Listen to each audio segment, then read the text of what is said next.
What if we could grow seedlings without adding to piles of plastic waste, and while doing so, produce significantly healthier and more vigorous seedlings? Sounds jolly good, doesn't it? And that's where these guys come in.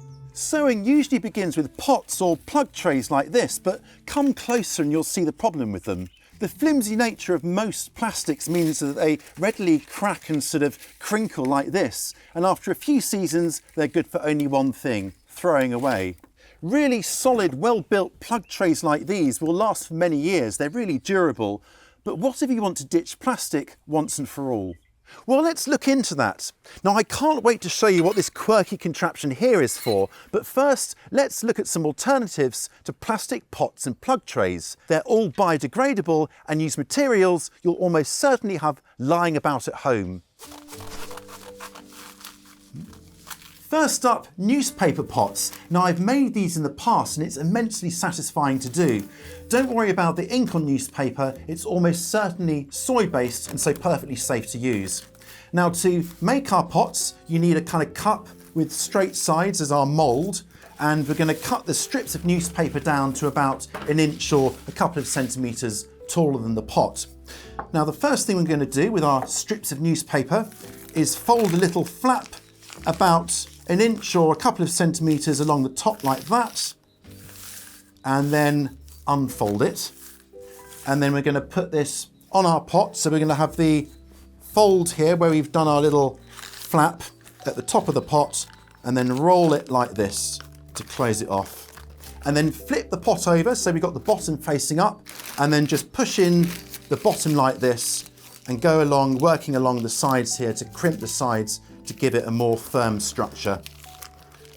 Then flip it back, squash it down, remove your cup, and now that flap we made earlier, we're going to fold that back in to firm up the rim of the pot.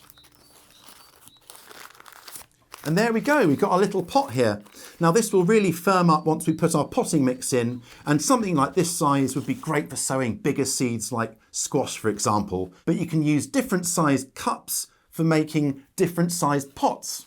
Toilet roll tubes or loo rolls make fantastic little containers for deeper rooted crops like, say, corn, peas or beans. Just group them together like this so they're all snug with each other, fill them with your potting mix and sow. And you can always cut down taller tubes to make squatter pots. Cardboard egg trays are fantastic for smaller seeds and seedlings with a smaller root system. Now, the great thing about all of these is that they are obviously biodegradable, so you can actually plant the whole thing into the ground without having to remove it. Although with some of this cardboard, I might peel off the sides just to help the roots escape.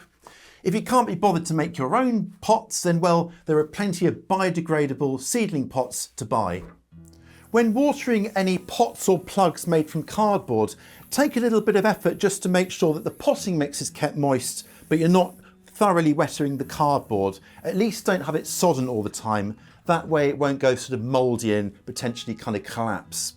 Also, contain your biodegradable pots in some sort of container just to hold them together so they don't flop over.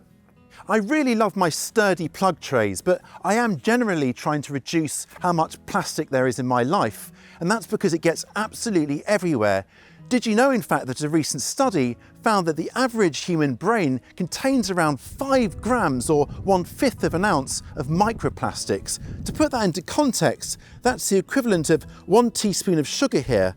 That can't be good for us. Any biodegradable alternative is a fantastic way to cut waste, but what if you could do away with the pot or plug tray altogether and use nothing more than the potting mix? Well, that's where this bad boy comes in, a soil blocker.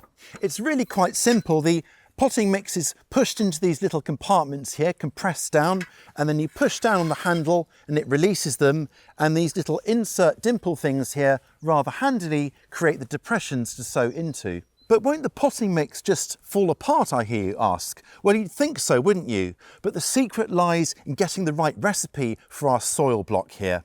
We want the block just to hold together long enough until the roots reach the edge of the block or it's time to transplant. The secret ingredient that's going to hold everything together is this coconut fibre or coir. Now, this acts a bit like medieval wattle and daub in sort of bringing everything together, because it's got lots of little fibres that sort of act like glue to give it all structure. I bought this as a block, which I've rehydrated, and I'm now going to add about 2 parts of this to get our mix on the way, and I'm going to sieve or screen it to remove any kind of longer strands.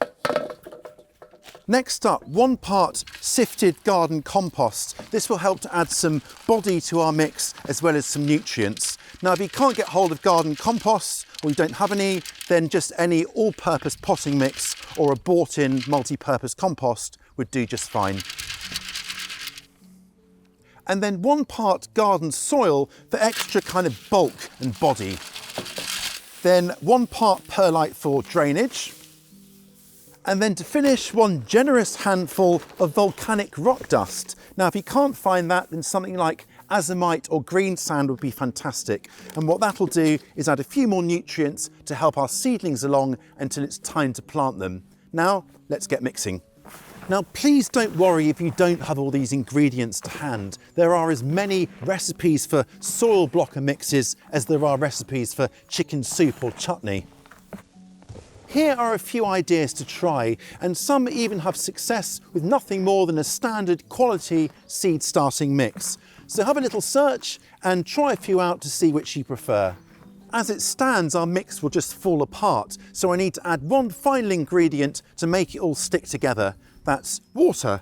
Now, I'm going to add it in stages, a little bit at a time, so I don't overdo it because it's hard to kind of go back from it being too wet. What we're aiming for is a consistency that's a bit like kind of cement, so it's wetter than if you were just pre-moistening the mix to sow seeds into plug trays. We're looking for something a little bit wetter than that. So just mix it all up until you've got a consistency a bit like this. Now let me show you. If I take a good handful out, you can see there's water coming out, but when I compress it, it kind of holds together like that, a bit like a snowball. That's perfect. And now for the fun parts, let's get making those soil blocks. So I'm just going to go in and press down on our mix here. It can be quite firm, don't worry about that. At the end of the day, we need to kind of make sure it's nice and firm so it all holds together. And once you've got it all filled up, you can see it's a bit rocky. We need a nice flat base so it sits on the tray nicely. So just scrape it off like that and then pop it onto the tray here and then press down on the handle while lifting up to release our blocks, the moment of truth. There we go. I think that looks all right. Between each set of soil blocks, just dip it in water like that. And what that does is it will sort of lubricate the sides of your blocker maker here so they come out a bit easier. This is where having a flat bottomed container to put your mix into really helps because it makes filling the blockers that much easier. I'll tell you what, this doesn't feel like sort of making mud pies like when you were a kid. It's kind of elemental. I love it, this kind of stuff.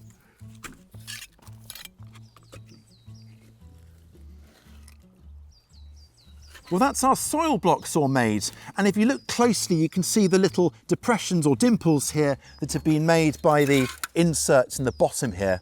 Now, these inserts are actually interchangeable, so I could go for something a little bit deeper if sowing something like a squash seed, for example. And actually, soil blocks come in many different sizes. These ones here are a little under 2 inches or 5 centimetres wide. You can get much smaller ones and much bigger ones, and you can choose the right size for the seed that you're sowing. So I'm going to sow some celery seeds into here, and they can grow on in here until it's time to plant them out in maybe a month. So these are really, really fine seeds, but just a couple of seeds or so in each, and then we'll thin out to 1 seedling in each little plug here once we're done. And then because the seed is really, really fine, I'm just going to take some separate potting mix here and just kind of flake it in like that to barely cover them like that. Ordinarily, you could just push in some of the mix from the soil block itself to cover, but I think this is just easier for these kind of really, really tiny seeds. These shouldn't need watering now because these are still really moist, but when I come to water, I can use something like this fine mist sprayer here to avoid disturbing the surface too much. Or another idea, I put them on this mesh tray here, and then I can put them in a matching kind of tray like this, and then have a sort of reservoir of water, let them soak up the water from the bottom, and then once they've had enough, just lift them out like that. and that avoids disturbing the blocks and having them potentially falling apart. Let them dry off at the surface just a touch between waterings, and that should stop any algae growing over the surface. Now, I accept there's a bit of an irony that they're now sitting in a plastic tray, but of course you could use a wire mesh and an alternative tray to avoid the plastic use. And in fact, soil blocks have many other advantages aside from saving plastic, which we'll go through next. The real joy of soil blocks is that they're really good for the seedlings that you're growing in them. Because there are no walls around the soil there, it means that more air can get to the roots, which will encourage a healthier root system and stronger, healthier seedlings as a result. Then when the roots do get to the edge of the soil block, they will be naturally air pruned, meaning they won't get congested and pot bound and will just transplant easier as stronger seedlings. And of course, because you can see the roots growing out to the sides of your soil blocks, knowing when to pot on or plant out will be that much more obvious. These guys don't need removing from any plug tray, so there's no disturbance as well, which makes the transition from nursery environment to the ground seamless. I absolutely love the self-reliance that soil blocking offers. No need for plastic plug trays, so no waste, just seeds and potting mix. Wonderful. I'll catch you next time.